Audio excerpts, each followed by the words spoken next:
جب تم کسی میں کوئی عیب دیکھو تو اسے اپنے اندر تلاش کرو اور اپنے اندر پاؤ تو اسے نکال دو۔ یہ حقیقی تبلیغ ہے۔ ہر انسان اپنی زبان کے پیچھے چھپا ہوا ہے، اگر اسے سمجھنا ہے تو اسے بولنے دو۔ کس نے کہا خدا نظر نہیں آتا؟ ایک وہی تو نظر آتا ہے جب کچھ نظر نہیں آتا۔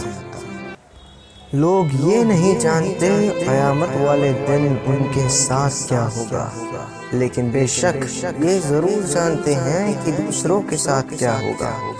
صورتیں کتنی بھی حسین ہو سیرتوں کی محتاج ہوتی ہیں۔ ٹھکرا دو اگر دے کوئی ذلت سے سمندر، عزت سے جو ملے وہ قطرہ بھی بہت ہے۔